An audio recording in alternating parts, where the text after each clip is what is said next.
Hello, everybody, and welcome back to GoSycamores.com. I'm Luke Martin alongside Tom James as we preview the Western Illinois Leathernecks this weekend. And TJ, this is a series with Western Illinois. The last time we were on a losing skid such as this, we were able to snap it against the Leathernecks. What a memorable game that was on homecoming back in 2009. Yeah, it was, and that was homecoming. I think we had 6,000 fans here for that game, and we had a lot of former players came back for that game to kind of lend moral support to the team. Long losing streak in that game, and the Sycamores won 17-14.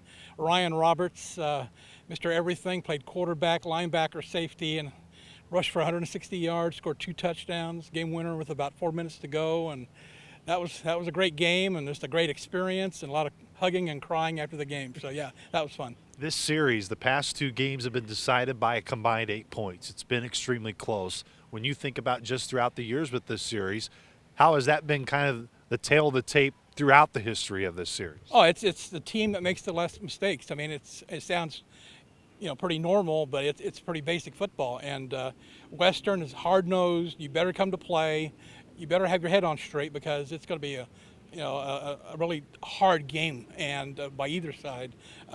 You think over the years who they've had, people like Rodney Harrison and Brian Cox, people like that, and the Sycamores have had David Wright and Jeff Miller. I mean, it's over the years that we needed to beat them to get in the playoffs, years that they need to beat us to get in the playoffs, and they've always come down to really tight ball games, and they're fun to watch. What's been the biggest thing for you? Because you've been out here at practice as well. I know you've been communicating with alumni throughout the year.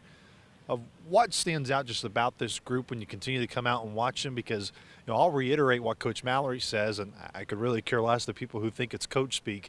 It is true. These guys are out here having a ball, and it's not goofing off. They're out here having fun and working their tails off to try to make sure one of these weeks they finally end at 1-0.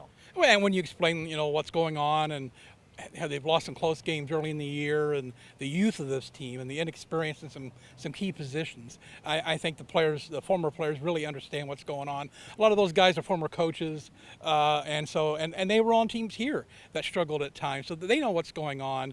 But they love to watch the grit. I mean, that's a coaching term that Chuck Pagano uses, a lot of people use, but they love how these guys hustle. They're down, they're still playing hard. There's no give up. They haven't quit playing. They're still, fighting their butts off, and we expect to see that this week as well. Last year was the heartbreakers of heartbreakers. It was a heartbreaker against Youngstown that we talked about a week ago at this time. But now Western, what's it going to take to kind of turn the tables and maybe give Western Illinois a little heartbreak here on this field on Saturday? You got to come out ready to play. They're going to come out and they're going to try to score quick, and you've got to be able to stand up to that. I mean, a lot of coaches will say there's a lot of give and go in games, and give them the short stuff, but don't give the big plays. And that's kind of been a problem this year with the Sycamores. We've given up a lot of big plays, and if we don't do that and we keep them where we need to keep them, then we've got a chance. Where will you be Saturday? I will be around. I will be in the alumni tent. I'll be in touchdown corner. But I'll be here rooting up the Sycamores. Which means I will be here Saturday, and all of you should be here Saturday as well at Memorial Stadium. Again, it's senior day. Kickoff is at 1 o'clock with the pregame radio coverage beginning at noon. For Tom James, I am Luke Martin saying so long. We'll see you on Saturday. March on.